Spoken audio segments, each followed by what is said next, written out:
Assalamualaikum warahmatullahi wabarakatuh. Bismillahirrahmanirrahim. Alhamdulillahi rabbil alamin. Wassalatu wassalamu ala asyrafil anbiya'i wal mursalin sayyidina wa habibina wa maulana wa qurrati a'yunina Muhammadin wa ala alihi wa ashabihi wa man tabi'ahum bi ihsanin ila yaumiddin. Rabbi syrah li sadri wa yassir li amri wa hlul 'uqdatam min lisani yafqahu qawli. Rabbi zidna ilma warzuqna fahma, amin ya rabbal alamin. Amma ba'du. Para santri Ihya online yang saya cintai, mari kita ngaji Ihya malam ini seperti biasa setiap malam Jumat, dan seperti biasa juga kita akan mulai ngaji Ihya ini dengan menghadiahkan Al-Fatihah ya.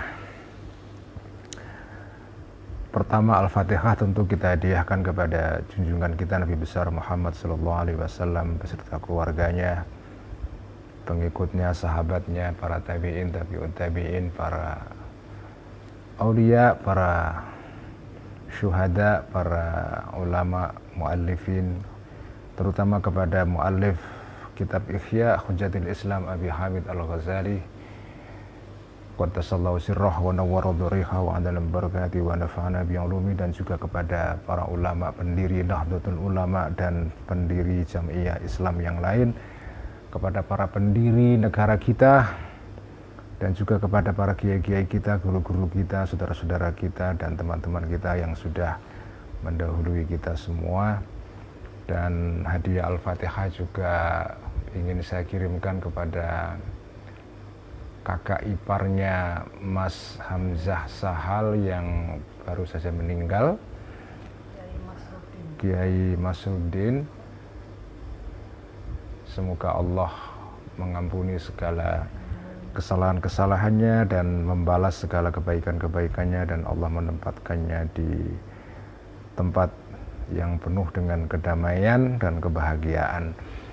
Lahum jami'an al-Fatihah. A'udzu billahi minasyaitonir rajim. Bismillahirrahmanirrahim. Alhamdulillahi rabbil alamin. Arrahmanir rahim. Maliki yaumiddin. Iyyaka na'budu wa iyyaka nasta'in. Ihdinas siratal mustaqim, siratal ladzina an'amta 'alaihim ghairil maghdubi 'alaihim waladdallin. Amin.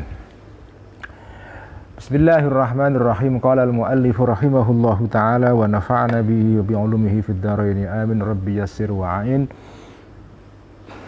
Kitab Ihya halaman 1028, kita mulai dari paragraf baru wa ammal atharu. Wa ammal atharu, adapun athar yaitu ucapan dan tindakan-tindakan yang dikisahkan dari para sahabat Nabi, para tabi'in dan tabi'ut tabi'in yang berkaitan dengan masalah bohong ya. Bohong sebagai afatul lisan, sebagai jebakan dan godaan mulut manusia. Wa ammal atharu, adapun al-athar, faqad qala, maka telah berkata Aliun, Sayyidina Ali radhiyallahu anhu, fakasta Sayyidina Ali, a'zamul khotaya indallahi al-lisanul kadzubu. A'zamul khotaya, paling besar-besarnya kesalahan-kesalahan, paling besar-besarnya kesalahan-kesalahan, kesalahan yang paling besar adalah indallahi, menurut Allah, al-lisanul kadzubu, adalah lisan, mulut yang banyak bohongnya. Itulah kesalahan terbesar menurut Allah yang dilakukan oleh manusia ya. Ini kata Sayyidina Ali ya. Nah, di dalam syarah kitab Ihya diterangkan bahwa yang disebut dengan kesalahan al-khotoya ya. Al-khotoya itu jamak, mufradnya adalah khoti'ah ya. Khoti'ah atau kesalahan, yang disebut dengan khoti'ah itu adalah adz-dzunubus shadiratu an amdin. Jadi dosa-dosa, kesalahan manusia yang dilakukan dengan sengaja, itulah namanya kesalahan. Jadi kalau tidak disengaja, ya itu tidak masuk di dalam kategori tindakan yang manusia dimintai tanggung jawab itu. Ya. Jadi kesalahan disebut kesalahan karena dia dilakukan dengan sengaja. Kalau dilakukan karena kita terpaksa atau diancam orang, itu bukan kesalahan itu. Atau karena seseorang sedang sakit gila atau sedang tidak sadar, misalnya akalnya hilang, sedang mabuk dan seterusnya, ya itu tidak disebut sebagai kesalahan. Jadi kesalahan disebut kesalahan karena seseorang melakukannya dengan sengaja. Wa syarrun nadamati, dan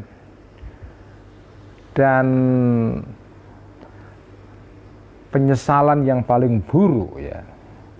Wa syarrun nadamati, dan penyesalan yang paling buruk, atau ya, dan penyesalan yang paling buruk, nadamatan penyesalannya, wa syarrun nadamati, dan penyesalan paling buruk adalah nadamatu yaumil qiyamati, adalah penyesalan nanti pada hari kiamat.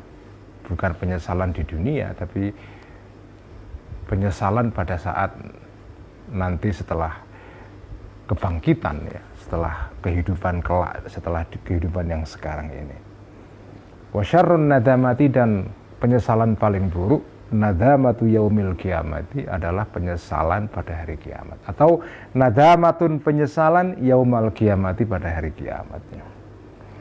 Wa qala, dan berkata Umar bin Abdul Aziz, Khalifah Umar bin Abdul Aziz, ya, rahmatullahi alaih. Ini khalifah di dalam dinasti Umayyah yang dikenal sangat adil dan sebagai dua, ya. Jadi Umar pertama itu adalah Umar bin Khattab yang menjadi khalifah kedua di dalam Al-Khulafaur Rasyidun. Khalifah Umar kedua adalah Khalifah Umar ibn Abdul Aziz, ya, yang berkuasa di zaman kerajaan Bani Umayyah. Maka zibtu kizbatan, ya.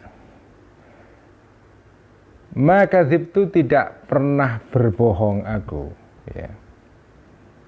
Atau kazbatan, bohong sekalipun, mundu syadatu, sejak mengikat aku terhadap diriku, izari, sarungku. Artinya sarung itu pakaian bagian luar, ya.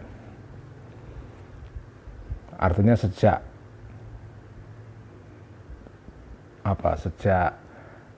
balik, ya, sejak mulai memakai sarung. Karena kalau anak kecil itu tidak menggunakan izar. Jadi izar itu adalah pakaian yang diikatkan di bagian perut, ya. Jadi ada izar, ada thawb. Jadi kalau thawb, ya, thawb atau thob, ya, itu adalah pakaian Arab yang, ya, seperti jubah itu, yang langsung terusan, ya, dari atas sampai ke bawah, itu namanya thawb. Tapi kalau izar itu adalah pakaian yang terdiri dari dua bagian. Bagian bawah itu namanya izar, bagian atas yaitu namanya bisa macam-macam, bisa komisun, bisa macam-macam. Jadi pokoknya yang disebut dengan izar itu bawahan yang diikatkan di bagian perut, ya. Ya kalau dalam bahasa Indonesia, atau dalam tradisi kita, ya sarung gitu. Tapi sarung itu ya khas daerah Melayu, ya. Tapi kalau di Arab tidak ada sarung. Ya izar itu artinya adalah itu, bawahan itu. Jadi Umar bin Abdul Aziz itu tidak pernah berbohong sejak dia menggunakan atau memakai sarung, ya. Sejak dia mulai dewasa itu, ya. Sejak dia balik, ya, sejak dia mengenal pakaian yang biasa dipakai oleh orang yang sudah mulai balik, ya. Wa qala dan berkata Umar, Sayyidina Umar radhiyallahu anhu, ini sahabat yang terkenal, ahabbukum ilaina ma lam narakum ahsanukum isman. Fa idza ra'aynakum fa ahabbukum ilaina ahsanukum khuluqan. Fa idza ikhtabarnakum fa ahabbukum ilaina asdaqukum haditsan wa a'zamukum amanatan. Ahabbukum, orang yang paling dicintai di antara kalian, ya, ilaina kepada aku, kepada kami, maksudnya orang yang paling aku cintai, paling aku sukai, malam narakum, selama aku tidak atau kami tidak pernah melihat kum kepada kalian. Kalau aku tidak pernah melihat kamu, jadi baru kenal pertama, baru ketemu pertama kali, orang yang paling saya sukai adalah ahsanukum isman. Orang yang paling baik di antara kalian isman namanya. Jadi kalau nggak kenal sama sekali, nggak pernah ketemu, maka penilaian pertama itu berdasarkan nama. Nama orang yang namanya paling baik itu yang paling aku suka. Ini kata Sayyidina Umar ya. Nah kalau sudah kenal fa idza ra'ayna, maka jika sudah kenal aku kum kepada kalian, maka fa ahabbukum, orang yang paling dicintai di antara kalian ilaina kepada aku, kepada kami, ahsanukum adalah orang yang terbaik di antara kalian, khuluqan, akhlaknya. Itu kalau sudah kenal. Jadi ketemu orang itu kan ada step-stepnya ya, ada langkah-langkahnya. Pertama kita ketemu orang tidak kenal sama sekali. Cara menilai orang yang kita tidak kenal itu tentu ya berdasarkan hal-hal yang bersifat lahiriah ya, namanya bagus atau bajunya bagus atau fisiknya menyenangkan ya, dilihat karena ganteng atau cantik ya, itu ya biasalah orang ketika baru kenal seseorang dan tidak pernah mengenal lebih jauh, tentu penilaiannya berdasarkan hal-hal yang bersifat lahiriah. Nanti kalau sudah kenal, maka orang yang paling aku sukai, kata Sayyidina Umar ya, orang yang akhlaknya paling baik. Nama itu sudah penting ya. Nah kalau sudah tahu akhlaknya, kemudian kenal lebih jauh lagi ya, fa idza ikhtabarna, maka jika menguji aku kum kepada kalian, kalau aku sudah pernah menguji ya, tidak sekedar akhlak tetapi akhlak yang sudah diuji dengan pengalaman macam-macam, maka fa'ahabbukum, maka orang yang paling dicintai di antara kalian ilaina kepada kami, kepada aku, maka asdaqukum adalah orang yang paling jujur kum di antara kalian semua hadisan omongannya, wa a'zamukum, dan orang yang paling besar di antara kalian amanatan, kejujurannya. Jadi itu langkah ketiga ya. Langkah ketiga untuk menilai orang kalau sudah kenal banget dan sudah menguji berkali-kali ya, adalah orang yang omongannya jujur dan bisa dipegang amanahnya ya. Bisa dipercaya amanahnya. Itulah cara menilai orang ala Sayyidina Umar ya.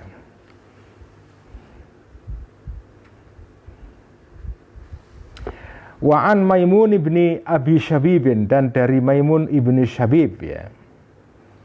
Ini salah satu rawi dari mana Imam Bukhari meriwayatkan hadis, sejumlah hadis, tapi tidak di dalam Sahih Bukhari, tapi di dalam kitabnya Imam Bukhari yang lain yang disebut dengan Al-Adabul Mufrad. Jadi Al-Bukhari itu punya kitab banyak.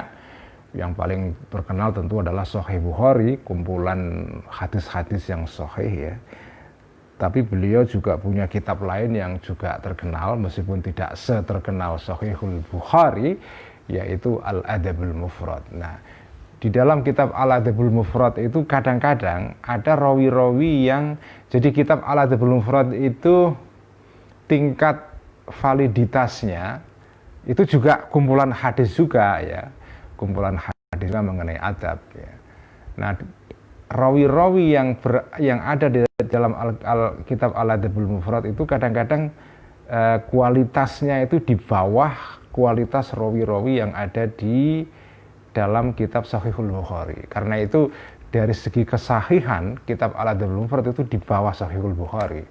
Karena di dalam kitab Al-Adabul Mufrad Imam Bukhari tidak menggunakan kriteria yang seketat seperti dalam kitab Sahihul Bukhari. Nah, contohnya adalah ini. Jadi Maimun ibn Abi Syabib ini salah satu rawi yang rawinya Imam Bukhari di dalam kitab Al-Adabul Mufrad, dan tapi tidak hadis-hadis yang datang dari Maimun bin Abi Syabib ini tidak diriwayatkan oleh Al-Bukhari dalam kitab Sahihul Bukhari. Kenapa? Karena rawi yang ini, yaitu Maimun ibn Abi Syabib, itu kathirul irsal. Jadi dia banyak meriwayatkan hadis mursal, yaitu hadis yang hadis mursal ini ya hadis yang rawinya dari sahabat itu terputus ya. Jadi tabi'in, jadi ada seorang tabi'in menceritakan hadis langsung qala Rasulullah ya. Rasul bersabda. Padahal dia kan nggak pernah bertemu dengan Kanjeng Nabi karena dia tabi'in. Jadi nggak mungkin dia menceritakan langsung dari Rasul, itu tidak mungkin. Pasti ada rawi setelah dia tapi yang tidak disebutkan, yaitu sahabat ya. Yaitu sahabat itu. Nah, hadis mursal itu hadis yang kategorinya dhaif ya. Kecuali beberapa hadis mursal yang sudah dijamin sahihnya, yaitu misalnya hadis mursal yang diriwayatkan oleh seorang tabi'in namanya Sa'id bin Musayyib ya. Itu dikenal sebagai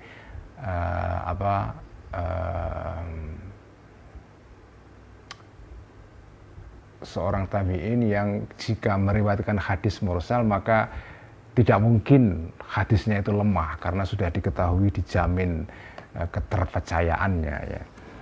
Nah, inilah Maimun bin Abi Syabib ini salah satu rawinya Imam Bukhari di dalam kitab Al-Adabul Mufrad yang tidak disebutkan di dalam Sahihul Bukhari ya. Qala berkata Maimun bin Abi Syabib ya.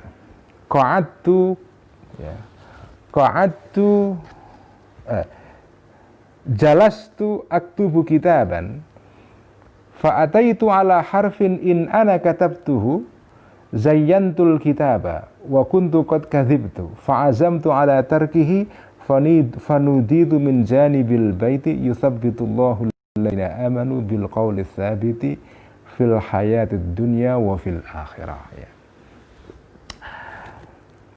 Qala berkata Maimun ibn Abi Syabib ya, jalastu.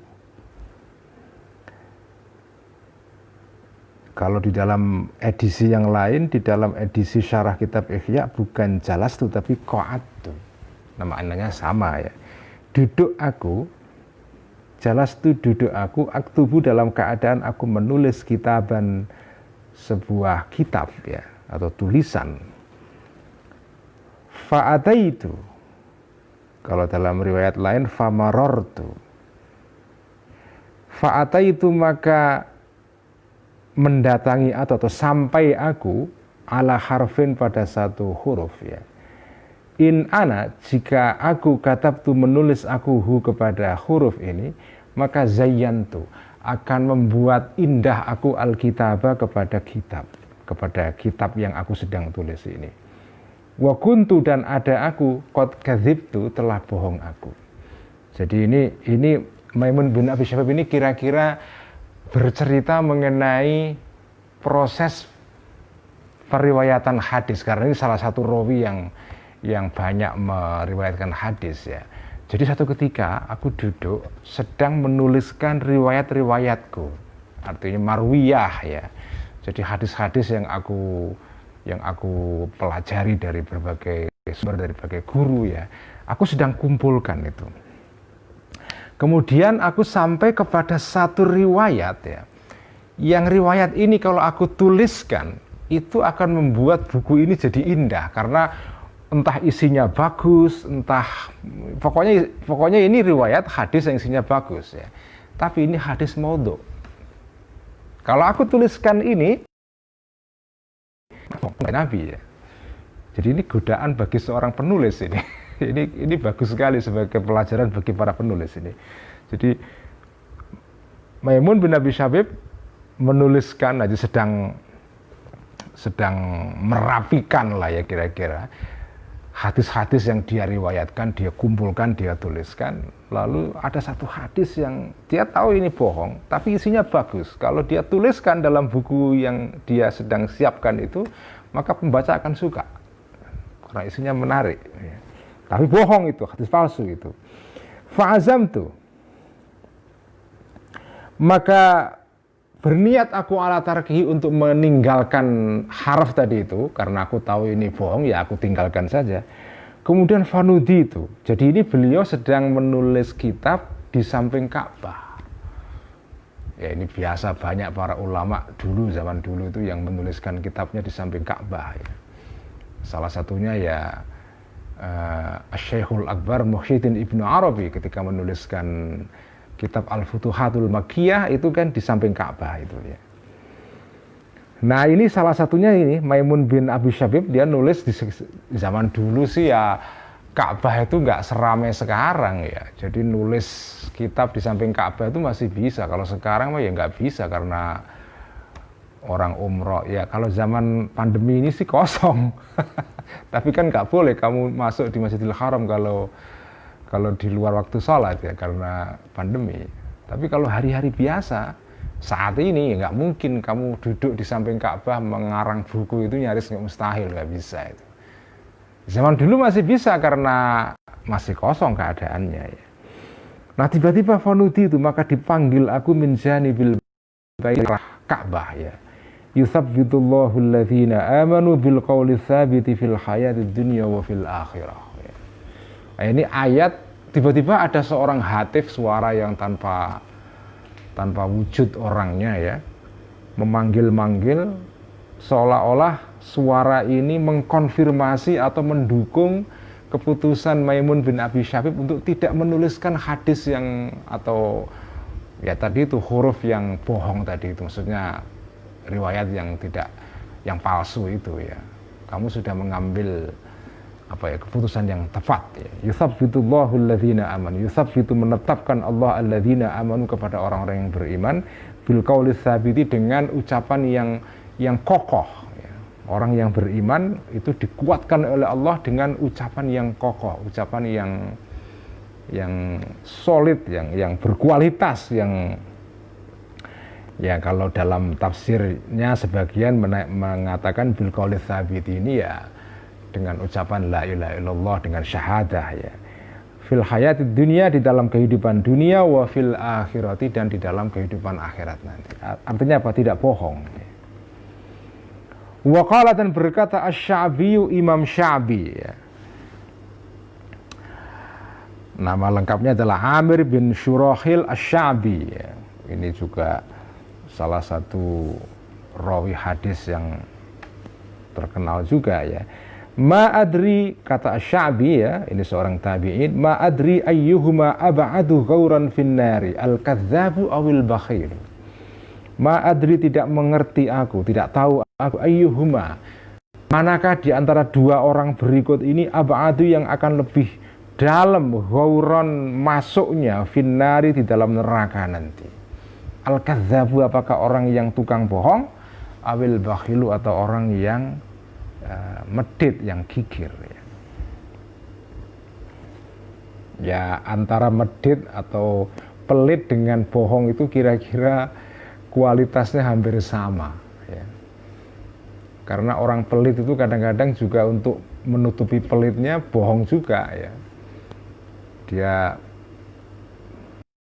mengatakan tidak punya apa-apa, tidak punya duit ya, saldonya kecil padahal besar sekali misalnya, karena dia nggak kepengen dimintai uang oleh orang lain. Jadi orang yang pelit itu biasanya ya akan bohong juga ya, untuk menghindari supaya tidak dimintai sesuatu oleh orang lain ya. Makanya bohong dan pelit itu 11-12 lah apa ya, dari segi kualitas keburukannya itu. Waqala, dan berkata Ibnu Sammaki, Imam Ibnu Sammaki ini seorang penceramah ya. Jadi dalam tradisi Islam itu zaman dulu itu juga sudah ada namanya penceramah kayak sekarang itu ya. Cuma ya bedanya dulu nggak ada televisi, sekarang ada televisi. Ada penceramah-penceramah yang dulu itu selebriti. Itu yang pada zaman dulu penceramah. Jadi dulu itu ada orang namanya ulama. Ulama disebut ulama itu biasanya karena ya dia nulis kitab ya. Dia tidak dikenal sebagai orang yang pidato kepada para masyarakat umum ya. Ya ada juga ulama yang sekaligus juga ahli penceramah. Salah satunya yang terkenal adalah Ibnul Jauzi. Ibnul Jauzi itu salah satu ulama yang dia ulama tapi juga sekaligus penceramah. Nah, ada orang yang profesinya ya penceramah murni, yang dalam istilah dulu dengan al-wa'idh ya, orang yang ahli memberikan mau'izah hasanah. Atau orang yang disebut juga dengan al-qassas ya, orang yang ahli bercerita, storyteller ya. Yaitu para penceramah. Kalau istilah sekarang itu penceramah ya, dai kira-kira gitu ya. Dai. Dulu namanya itu al-wa'idh atau al-qassas ya. Nah, ini Ibnu Sammak ini salah satu orang yang dikenal sebagai al-wa'idh, ahli penceramah di kota Baghdad, di ibu kota negara Islam ketika itu ya. Jadi artinya ini penceramah besar ya.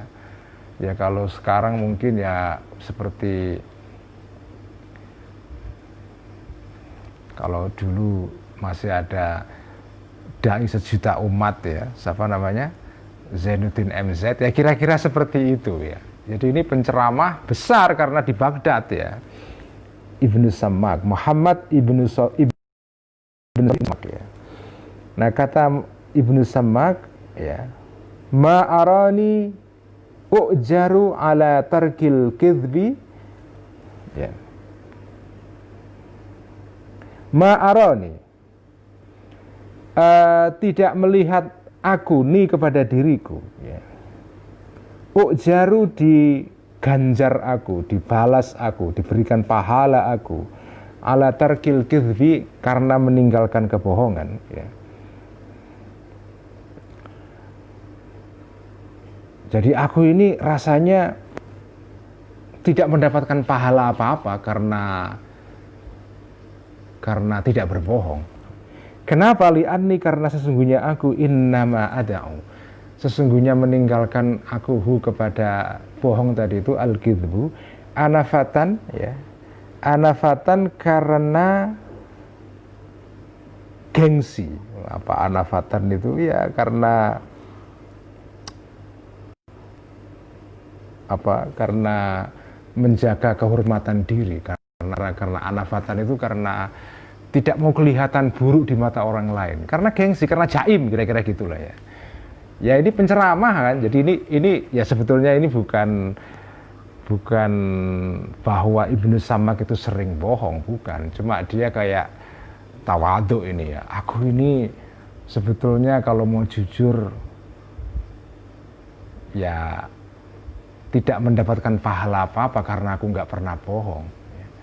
Karena aku itu nggak pernah bohong bukan karena aku memang punya sifat tidak bohong, tapi karena aku itu tidak mau kelihatan kelihatan jelek di mata orang lain. Karena dia penceramah, dia seorang wa'idh, seorang dai ya, terpaksa dia harus kelihatan orang yang saleh, orang yang macam-macam ya. Jadi saya nggak pernah bohong itu bukan karena itu sifatku, tapi karena aku terpaksa saja ya.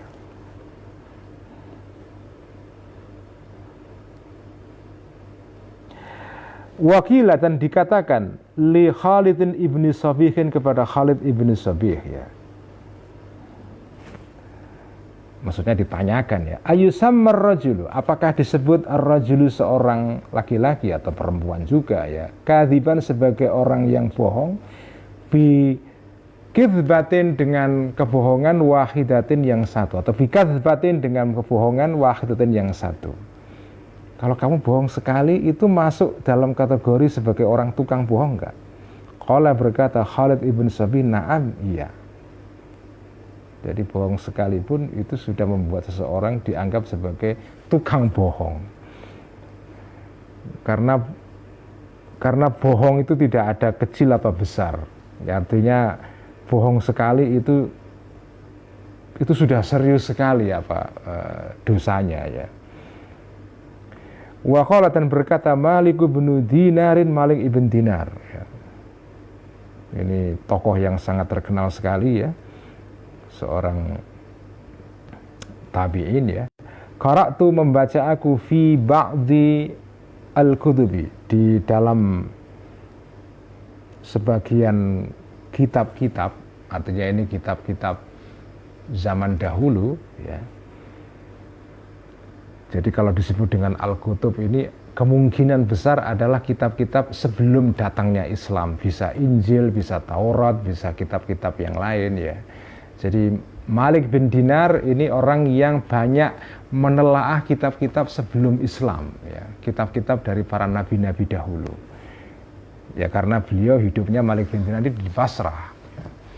Di kota Basrah ini kota tempat peradaban besar zaman dulu ya, sebelum datangnya Islam. Itu Basrah itu salah satu kota di mana di situ banyak terjadi pertemuan berbagai budaya, bangsa, agama dan segala macam, sehingga kalau orang-orang yang tinggal di kota Basrah itu membaca kitab-kitab sebelum Islam itu bisa dimaklumi seperti Malik bin Dinar ini. Nah, Malik bin Dinar ini orang yang pengetahuannya luas. Jadi dia tidak hanya tahu mengenai Quran saja, tapi mengenai kitab-kitab yang dahulu ya. Nah, dia bercerita bahwa qara'tu, membaca aku, fi ba'dil kutubi, di dalam sebagian kitab-kitab zaman dulu ya. Nah, ini bunyinya apa yang saya baca ini. Ma min khatibin illa wa tu'radu khutbatuhu ala amalihi. Ma min khatibin, tidak ada seorang yang tukang pidato, atau tadi itu namanya al-wa'idh ya, tukang mau'izah hasanah. Enggak ada orang yang ahli pidato illa wa tu'radu, kecuali dibandingkan atau disandingkan ya, khutbatuhu, khutbahnya khatib tadi itu, ala amalihi, terhadap amalnya seorang khatib. Kamu kalau ahli pidato, maka resikonya kamu akan ditimbang itu, apa yang kamu omongkan dengan apa yang kamu lakukan, sesuai atau tidak. Jadi ahli pidato itu resikonya ini. Kamu kalau suka pidato, maka nanti di hari kiamat ya, kamu akan dihisab.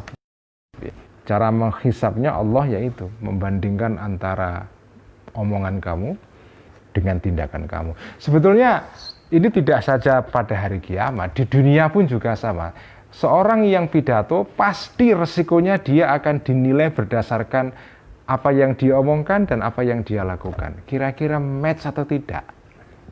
Fa'ingkana, maka jika ada al-khatib tadi itu shadiqon, jujur, maka shadaqah, maka jujurlah dia. Wa ingkana, dan jika ada kadziban, bohong, maka qoridot, maka akan digunting syafatahu, kedua bibirnya dia. Nanti ini siksaan di hari kiamat ya. Bima qorido, dengan gunting-gunting narin yang terbuat dari api. Kullama quridota, setiap digunting kedua bibirnya tadi itu, nabatata, maka akan tumbuh kembali bibirnya itu. Setelah tumbuh muncul lagi, digunting lagi. Begitulah selamanya, itulah siksaan orang yang bohong. Ini siksaan di akhirat ya. Siksaan di dunia kurang lebih ya sama, meskipun mungkin tingkat dan derajatnya lebih tidak sekronis siksaan di kemudian hari, di hari kelak ya, di kehidupan nanti. Tapi ini apa yang dikatakan atau keterangan yang dijumpai oleh Malik bin Dinar dalam kitab-kitab zaman dahulu ini, kitab-kitab pra-Islam ya. Ini berlaku juga untuk kehidupan sekarang. Jadi ini bukan saja terkait dengan siksaan di hari nanti, tapi juga siksaan di dunia. Begitu orang itu pidato, pasti orang akan dinilai. Orang itu akan dinilai antara pidato dan apa yang dia lakukan. Waqala, dan berkata Malik bin Dinarin, Malik bin Dinar ya. As-sidqu wal kizbu ya'tarikani fil qalbi. As-sidqu kejujuran, wal kizbu dan kebohongan, ya'tarikani berperang ya, dua sifat ini fil qalbi dalam hati manusia, hatta yukhrija ahadahuma sahibuhu.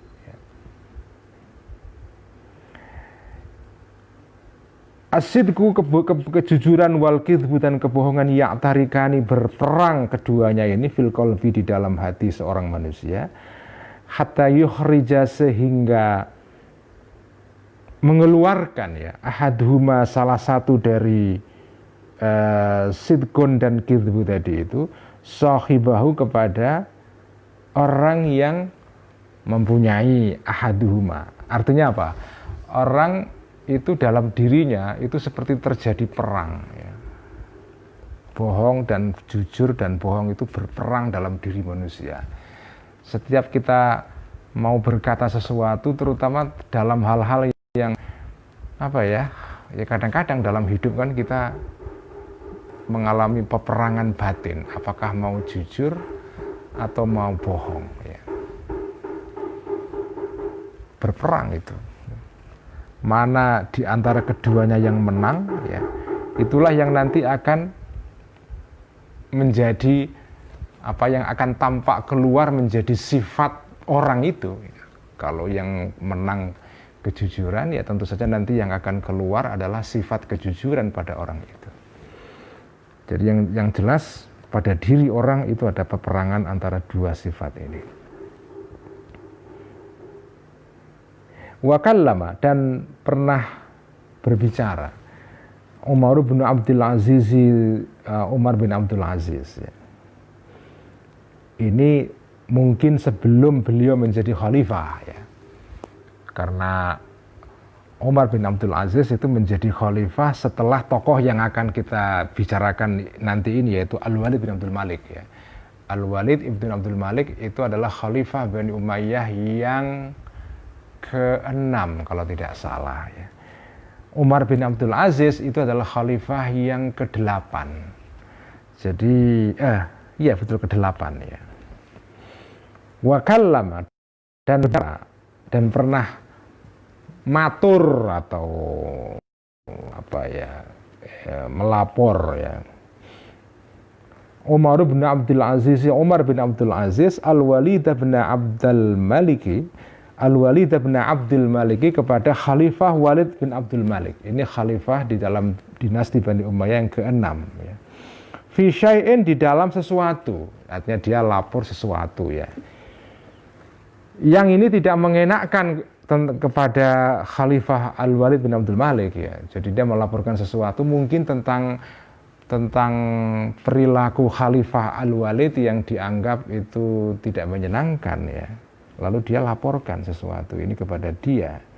Faqala, maka berkata Khalifah Al-Walid bin Abdul Malik ya lahu kepada Umar bin Abdul Aziz, kadzibta, kamu bohong itu ya. Faqala, maka berkata Umar bin Abdul Aziz, wallahi ma kadzibtu mundu alimtu annal kidba yashinu sahibahu. Wallahi, demi Allah, ma kadzibtu, tidak pernah bohong aku, mundu alimtu, setelah atau sejak mengetahui aku, annal kidba, sesungguhnya tindakan bohong, yashinu itu bisa menimbulkan cacat ya, atau menodai sahibahu kepada orang yang punya kebohongan itu. Ya kita tahu Khalifah Umar bin Abdul Aziz ini khalifah yang sangat adil ya, karena itu disebut sebagai Umar kedua. Jadi bagi dia bohong itu sesuatu yang pasti dihindari ya. seperti kita baca pada keterangan sebelumnya ya, pada generasi sahabat Kanjeng Nabi, pada generasi sahabat Kanjeng Nabi, bohong itu sesuatu yang rasanya berat sekali kalau terjadi itu, dan tindakan yang paling paling menimbulkan beban moral pada Kanjeng Nabi itu kebohongan. Jadi kalau beliau melihat ada kebohongan di antara sahabat-sahabatnya, beliau itu susah luar biasa. Sampai Kanjeng Nabi tahu pasti betul bahwa orang ini tobat. Ya. Kalau dia sudah tobat, ini lega itu. Ya. Jadi artinya apa? Ya tadi itu seperti saya terangkan pada minggu yang lalu, pada generasi awal Islam, ya, bohong itu sesuatu yang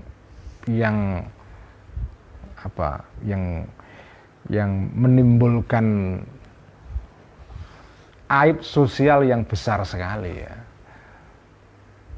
Artinya masyarakat pada zaman Kanjeng Nabi, masyarakat sahabat itu adalah masyarakat yang tingkat kepercayaannya tinggi sekali. Itu adalah trust society ya. Masyarakat yang tingkat level kepercayaan satu kepada yang lain itu besar sekali, sehingga kalau ada orang bohong itu jadi omongan orang lain ya. Dan keadaan seperti ini masih bertahan sampai ke era tabi'in, sampai era tabi'ut tabi'in. Begitu sudah selesai generasi ini ya mulai itu muncul kebohongan-kebohongan. Dan salah satu tindakan kebohongan yang mulai muncul di generasi setelah sahabat dan tabi'in itu adalah kebohongan terkait dengan hadis Kanjeng Nabi. Banyak sebagian orang kalangan yang pada saat itu mulai menceritakan hadis-hadis palsu, hadis-hadis yang bohong. Yang kadang-kadang itu tujuannya baik, yaitu untuk mendorong atau menyemangati orang supaya mereka berbuat kebaikan. Jadi mereka menceritakan hadis dari Kanjeng Nabi, seolah-olah Kanjeng Nabi berkata bahwa barang siapa melakukan ini, maka dia akan dapat pahala sekian. Makanya kalau kita belajar kitab ilmu mustalahul hadis ya, ilmu mengenai hadis, itu diterangkan di sana bahwa salah satu motif kenapa muncul hadis palsu dulu itu adalah karena ada sebagian orang yang ahli ceramah, profesinya itu dai, kemudian supaya dakwahnya itu didengar orang lain, orang mau gugu atau mempercayai omongan dia ngutip hadis. Dia mengatakan sesuatu yang ini seolah-olah hadis, padahal itu karangan-karangan dia sendiri. Nabi pernah bersabda begini, padahal itu bukan hadis. Ya. Tujuannya apa?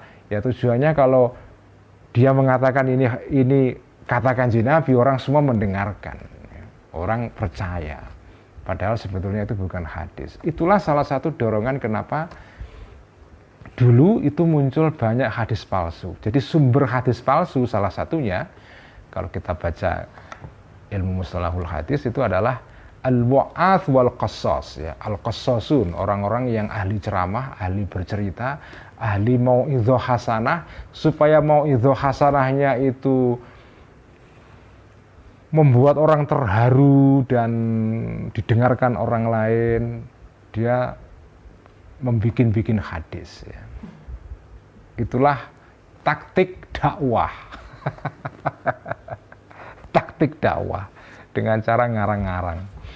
Kalau sekarang kira-kira itu padanannya adalah supaya kontennya viral ya, maka dia nulis sesuatu lalu diatasnamakan Gusmus ya. Diatasnamakan Profesor Quraisy Shihab, diatasnamakan orang yang terkenal supaya kontennya laku. Nah itu persis itu. Jadi kalau seandainya zaman itu sudah ada media sosial ya, mungkin taktik seperti yang dilakukan oleh orang-orang sekarang ini, yaitu mengatasnamakan suatu konten supaya viral kepada seorang tokoh, itu pasti akan dilakukan juga oleh orang-orang pada zaman itu ya. Jadi yang dilakukan oleh para tukang ceramah ketika itu, para ahli bercerita itu, ahli berkisah ya, ahli dakwah itu persis seperti yang dilakukan oleh sebagian orang di era medsos sekarang ini. Ya, terpaksa bohong supaya kontennya viral. Jadi orang mengatakan ini hadis kanjeng Nabi mengatakan begini. Supaya apa? Supaya viral. Ya. Dan itu berlaku sampai ke generasi setelahnya. Jadi misalnya ada beberapa ulama yang saking terkenalnya namanya, itu ada orang-orang yang menulis buku, kemudian di sampulnya ditulis ini adalah karangan ulama ini. Salah satu ulama yang jadi sasaran yang namanya sering dicatut ya, menjadi sasaran pencatutan nama itu adalah Al-Ghazali. Jadi Al-Ghazali itu orang yang namanya sering dicatut untuk untuk membuat suatu kitab itu supaya viral ya.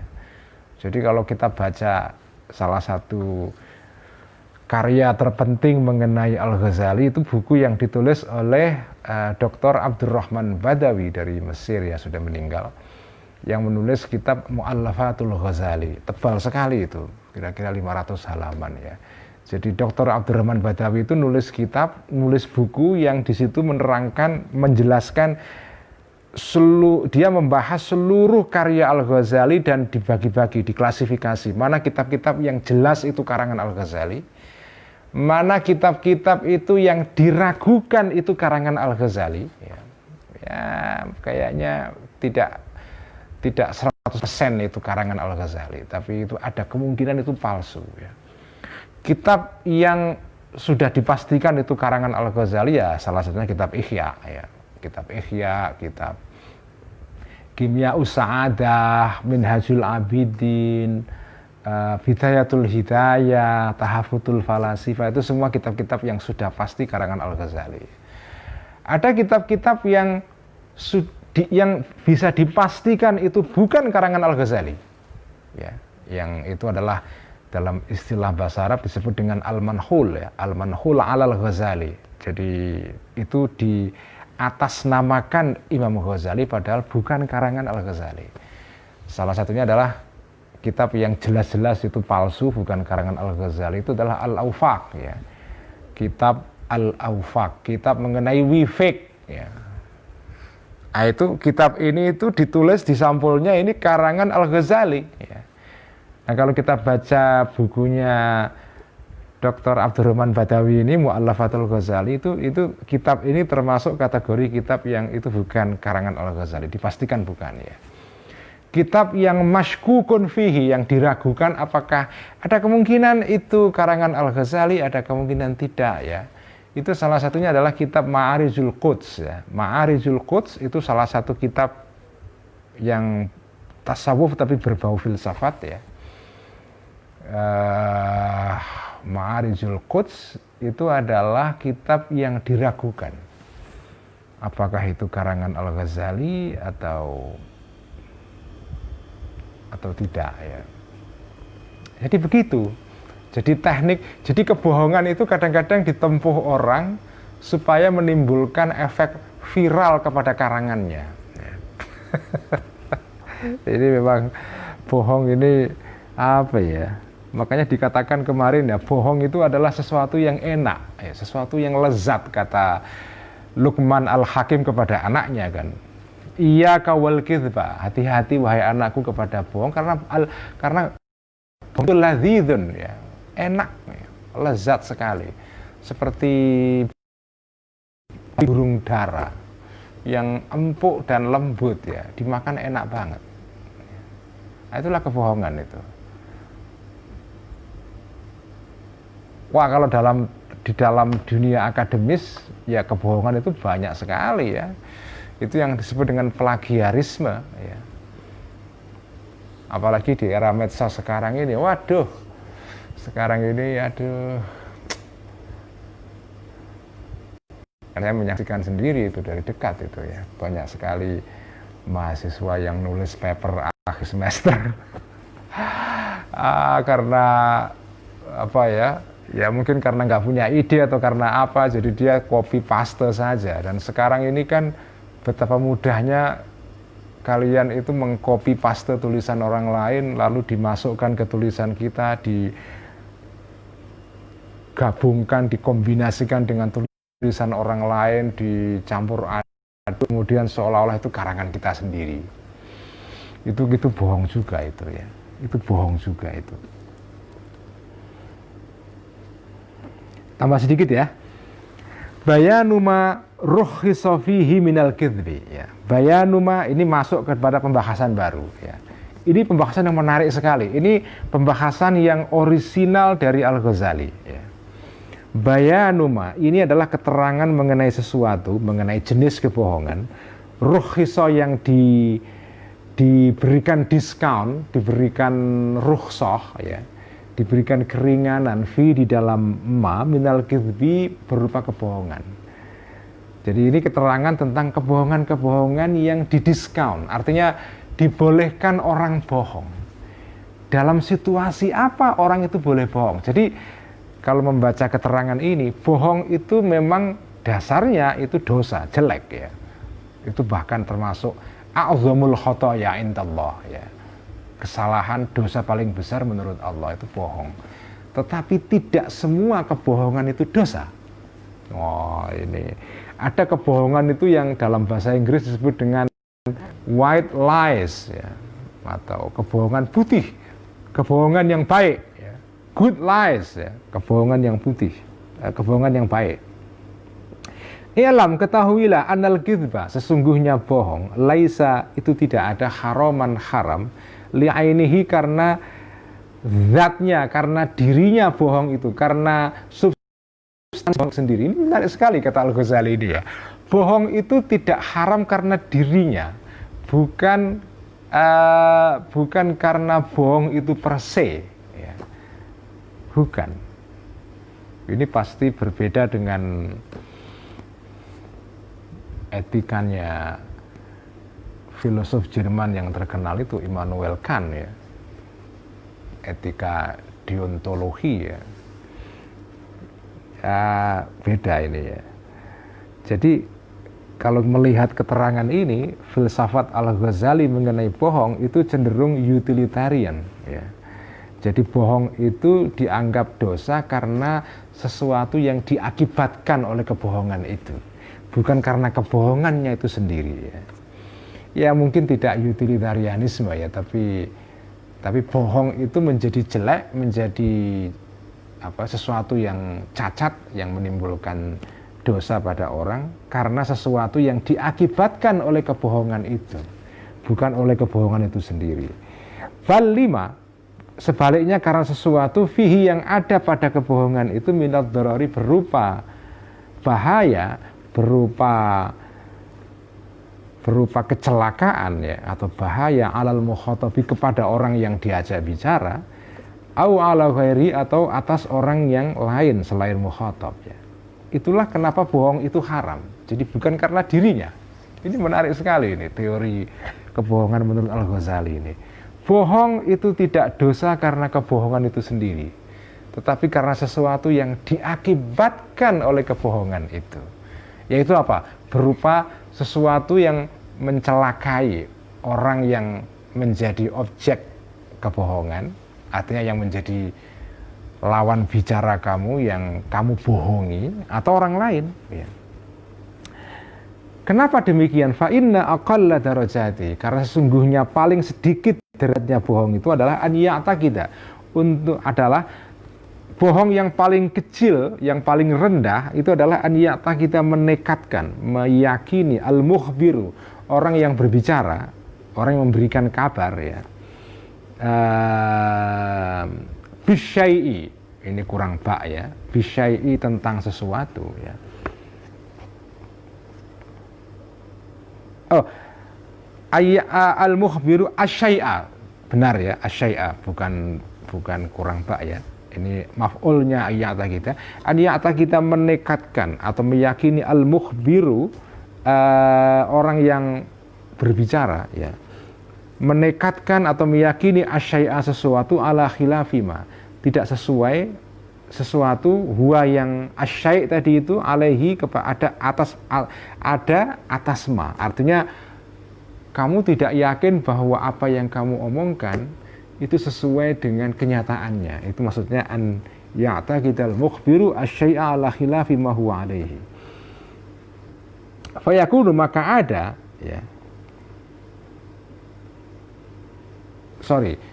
Maknanya adalah orang ini meyakini bahwa sesuatu itu A, padahal sebetulnya bukan A. Jadi misalnya dia memberitahu seseorang, misalnya ini kasus yang sekarang sedang terjadi di Amerika ya. Presiden Trump itu kan selalu mengatakan kepada para pengikutnya bahwa pemilu yang kemarin terakhir di Amerika Serikat itu pemilu yang bohong. Nah, Presiden Trump itu ketika mengatakan begini ada dua kemungkinan. Dia merasa betul, yakin betul bahwa pemilu itu bohong, pemilu terakhir itu, pilpresnya, padahal tidak bohong. Jadi dia meyakini sesuatu itu A, padahal kenyataannya B. Itu maksudnya an ya'taqidal mukhbiru asyai'a ala khilafi ma huwa alaihi. Nah, kalau ada orang meyakini sesuatu A tapi kenyataannya B, artinya maka orang seperti ini fayakunu, maka ada orang yang seperti ini al-mukhbir jahilan, kategorinya adalah orang yang bodoh, artinya orang yang tidak tahu, ignorant. Jadi kalau Trump itu meyakini bahwa pemilu Amerika yang terakhir itu curang, dicuri dari dia, itu kata dia stolen ya. Dia meyakini itu, padahal kenyataannya tidak curang, ya jujur pemilu terakhir di Amerika itu. Maka Trump ini kategorinya orang yang tidak tahu, jahil, bodoh dia. Orang yang bodoh itu termasuk orang yang termasuk bohong juga. Jadi ketika kamu memberitahu kepada orang lain sesuatu misalnya A gitu ya, padahal sejatinya itu B, tapi kamu tidak tahu, ya, kamu yakin betul bahwa A ini benar terjadi, padahal tidak terjadi, maka kamu ini bohong juga. Tapi ini bohong dalam kategori yang rendah, paling rendah. Nah, yang justru bermasalah adalah kalau sampean ngerti, sampean omong bohong, tapi sampean katakan kepada orang lain itu adalah benar. Itu bohong yang kuadrat itu. Jadi ada bohong yang bohong saja, yaitu kamu memberitahu orang lain, tapi isinya keliru, tapi kamu tidak tahu kalau itu keliru. Ya. Misalnya kamu mengatakan, misalnya vaksin itu hoax, vaksin itu tidak bisa mencegah corona misalnya. Kan sekarang banyak ini orang-orang yang mengatakan vaksin itu tidak bisa mencegah corona. Kamu yakin betul bahwa vaksin ini tidak bisa mencegah corona? Ya. Padahal kenyataannya tidak begitu. Padahal sudah diuji secara klinis dan vaksin ini sudah memenuhi standar kemanjuran, efikasi ya. Misalnya vaksin Sinovac itu efikasinya atau kemanjurannya itu 65%. Ya. Tapi kamu mengatakan vaksin Sinovac ini nggak bisa mencegah virus corona itu. Kamu yakin begitu, padahal kenyataannya tidak begitu. Itu namanya kamu bohong. Kamu mengatakan sesuatu kepada orang lain, kamu yakini itu padahal itu tidak benar. Itu bohong tingkat pertama. Yang jahat adalah kalau sampean ngerti vaksin itu manjur, tapi sampean katakan kepada orang lain vaksin itu tidak manjur. Karena apa? Ya karena mungkin sekedar ingin mencari sensasi atau supaya konten kamu viral, supaya kamu dibicarakan orang lain, supaya kamu dikutip oleh media dan seterusnya. Jadi kamu punya niat sesuatu yang buruk dalam diri kamu. Itu namanya bohong tingkat kedua itu. Itu yang paling lebih jahat daripada yang pertama itu. Waqad ta'allaqu, dan kadang-kadang tergantung atau berhubungan bihi dengan bohong yang pertama ini, dararu ghairihi dhararu ghairihi, kecelakaan atau bahaya atau menimbulkan bahaya bagi orang selain al-mukhbir tadi itu, bisa menimbulkan kecelakaan atau bahaya bagi orang lain. Wa rubba jahlin. Jadi tidak semua kebohongan pada tingkat pertama ini itu menimbulkan bahaya. Ya kadang-kadang waqat ya. Waqat ya ta'allaku itu artinya kadang-kadang. Tidak dalam semua kasus bohong tingkat pertama ini itu menimbulkan bahaya. Kadang-kadang bisa menimbulkan bahaya kepada orang lain. Tapi kadang-kadang warubba jahlin, dan banyak kebohongan yang seperti tadi itu.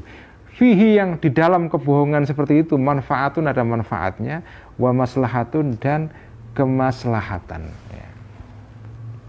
Kadang-kadang bohong itu ada maslahatnya. Fal kidbu, maka kebohongan ya.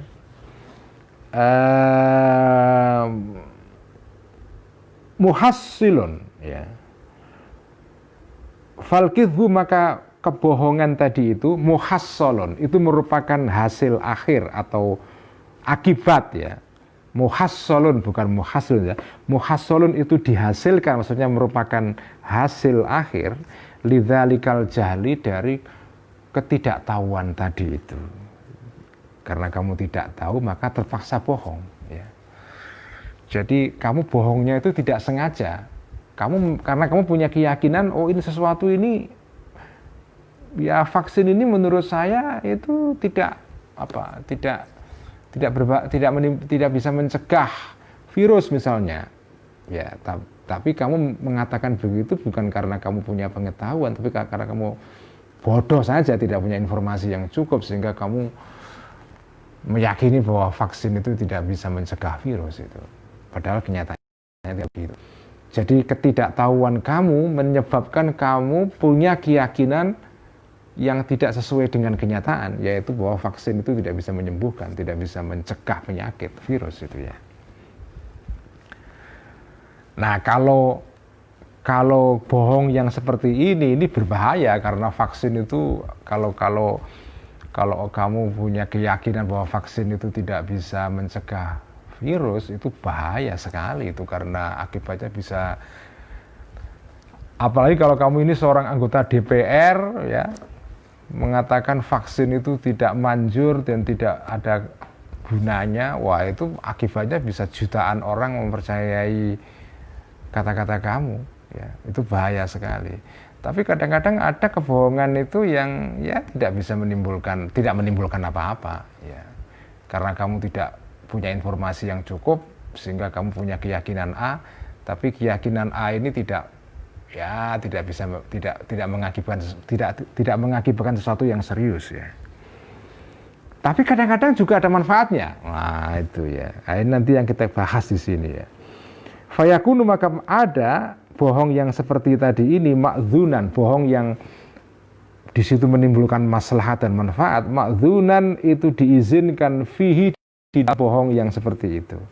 Wa rubbama kana, bahkan ada bohong yang seperti itu wajiban, itu wajib gitu ya. Wah ini menarik sekali ini keterangan Ihya ini. Ada bohong itu yang justru wajib gitu. Jadi bohong itu tidak dalam semua situasi itu jelek ya. Nah, ini kita bisa mengatakan bahwa dalam hal kebohongan ini ya, Imam Ghazali itu menganut filsafat etika yang dalam filsafat etika disebut dengan etika situasional ya. Jadi baik buruk itu tidak mutlak, tapi tergantung konteksnya. Bohong itu memang hukum dasarnya itu dosa. Tapi kadang-kadang ada bohong karena situasi tertentu menjadi itu diizinkan. Tidak hanya diizinkan, malah wajib itu. Qala Maimun ibnu Mihran ya, berkata Maimun ibnu Mihran ya. Qala berkata Maimun ibnu Mihran, Maimun ibnu Mihran. Mana tadi?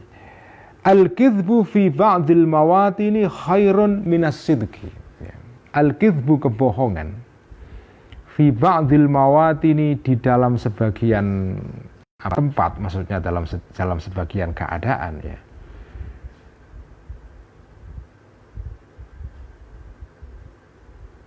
Khairun itu lebih baik ya. Khairun itu lebih baik minas sidqi daripada kejujuran. Jadi bohong itu dalam sebagian keadaan itu lebih baik daripada jujur gitu ya. Ini kata Maimun ibn Mihran, ini sekretaris pribadinya Khalifah tadi itu yang terkenal itu Umar bin Abdul Aziz ini. Ini sekretarisnya Khalifah Umar bin Abdul Aziz ya.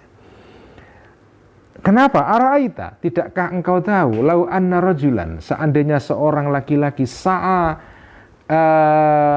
berjalan ya, khalfa insanin di belakang seorang manusia ya, bisaifi dengan apa itu dengan pedang ya. Kalau ada orang mengejar manusia lain dengan pedang, liyaktula untuk membunuh ya rajul tadi itu kepada insan. Jadi sa'a itu artinya berjalan, artinya mengejar di belakang orang lain, mengejar dengan pedang untuk membunuh dia. Fadakhala, maka masuklah insan tadi itu daron sebuah rumah. Fantaha, kemudian sampai insan tadi itu ilaika kepada engkau. Fala, maka apa itu faqala, maka berkata, atau fantaha, maka sampailah rojul tadi itu ilaika kepada kamu. Artinya rojul yang mengejar insan tadi itu sampai kepada kamu. Faqala, maka bertanya rojul, laki-laki yang mengejar manusia lain tadi itu untuk dibunuh itu, ara'aita fulanan, apakah melihat engkau fulanan kepada seseorang tadi, seorang insan tadi itu. Kalau kau berhadapan dengan situasi seperti ini, ma kunta qailan, ma apakah kunta yang ada engkau, qailan mengatakan engkau, iyahu, ini dhamir aidnya atau dhamir rafidnya dibuang ya, dihilangkan. Jadi qailan ay qailan iyahu, apa kira-kira yang kamu katakan kepada orang yang sedang mengejar orang lain untuk dibunuh itu? Alasta taqulu, alasta tidakkah engkau taqulu akan mengatakan engkau, lam arahu, tidak melihat aku kepada insan tadi. Enggak, saya enggak lihat itu. Karena begitu kamu mengatakan, iya itu orangnya di situ, kamu sama dengan memfasilitasi seseorang untuk membunuh orang lain itu. Nah di sini bohong jadi sesuatu yang baik ya. Wa ma tasduqu, dan tidak jujur engkau bihi dengan omongan kamu tadi itu. Nah wahadza, dan ini adalah kidbun, kebohongan wajibun, yang wajib gitu ya. Jadi kebohongan itu tidak semua jelek. Dasarnya atau bottom line-nya atau kaidah dasarnya bohong itu dosa. Tapi ada bohong-bohong yang karena situasi tertentu itu justru ada manfaatnya, bahkan wajib ya. Bahkan wajib itu. Nah inilah menariknya kitab Ihya itu di dalam menerangkan segala sesuatu itu tidak mutlak-mutlakan ya. Jadi ya sebetulnya cara berpikir para ulama fikih pada umumnya ya, di dalam tradisi Islam itu, ulama ahli hukum Islam itu sebetulnya umumnya ulama fikih itu tidak mutlak-mutlakan ya. Ketika mereka membahas suatu hukumnya sesuatu itu selalu ya melihat kondisinya. Jadi sesuatu itu dasarnya memang haram misalnya, tapi dia bisa menjadi halal, bahkan bisa menjadi wajib kalau keadaannya lain ya. Nah salah satu contohnya ya ini, kebohongan ini. Kebohongan itu tidak dipandang oleh seorang ahli fikih ya, termasuk Al-Ghazali ini, sebagai sesuatu yang pada dirinya jelek. Dia menjadi jelek karena akibat yang ditimbulkannya. Jadi kalau bohong itu menimbulkan sesuatu yang wajib, yang baik ya, maka dia berubah menjadi sesuatu yang baik itu ya. Tapi ini ya jangan terus dipakai sebagai apa ya, sebagai justifikasi untuk banyak hal. Misalnya, ya saya ini terpaksa sebagai caleg ya harus bohong, karena kalau nggak bohong nanti yang jadi caleg lain yang saya anggap lebih buruk daripada saya terpaksa bohong karena wah itu ya jadi macam-macam ini ya. Jadi ini jangan sampai yang diterangkan dalam kitab Ihya ini menjadi alasan untuk menjustifikasi setiap kebohongan ya. Ya karena kalau ini nanti diterangkan oleh Al-Ghazali pada bagian berikutnya. Karena kalau pintu kebohongan ini dibuka, artinya dijustifikasi dengan alasan ini membawa manfaat, ini ada keuntungan di sana, ada aspek positifnya. Ya kalau itu dibolehkan ya lalu rusak tatanan ya. Jadi jangan menjadikan keterangan Ihya ini sebagai justifikasi untuk setiap bentuk kebohongan. Karena kalau dicari-cari ya setiap kebohongan itu ya ada manfaatnya, tanda kutip ya. Jangankan kebohongan, korupsi itu juga ada manfaatnya ya. jadi apa ya? Ya pada akhirnya itu niat ya. Kalau niatnya sampean itu jahat untuk menjustifikasi dosa, menjustifikasi kesalahan ya itu sudah buruk niatnya. Jadi keterangan ini itu tepat kalau memang situasinya pas ya. Tapi kalau niatnya sampean buruk untuk membenarkan kebohongan dan setiap bentuk kebohongan ya itu tidak baik ya, atau itu salah itu ya. Sekian ngaji Ihya malam ini, semoga kita terhindar dari kebohongan ya. Dan semoga kita tidak ditulis oleh Allah sebagai tukang bohong. Karena kalau sudah ditulis tukang bohong itu susah berubahnya ya. Sekian, mari kita tutup ngaji Ihya malam ini dengan bacaan sholawat tibbil qulub. Allahumma salli ala sayyidina Muhammadin tibbil qulubi wa dawaiha wa afiyatil abdani wa shifaiha wa nuril absari wa dhiyaiha wa ala alihi wa sahbihi wa sallim. Allahumma salli ala sayyidina Muhammadin tibbil qulubi wa dawaiha wa afiyatil abdani wa shifaiha wa nuril absari wa dhiyaiha wa ala alihi wa sahbihi wa sallim.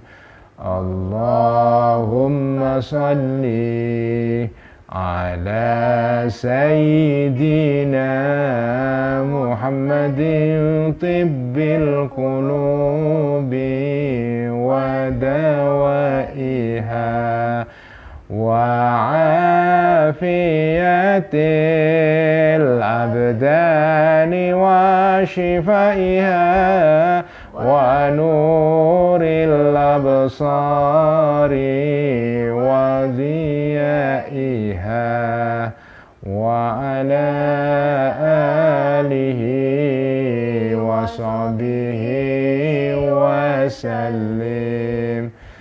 Sekian ngaji Ihya malam ini. Wassalamualaikum warahmatullahi wabarakatuh. Waalaikumsalam warahmatullahi wabarakatuh.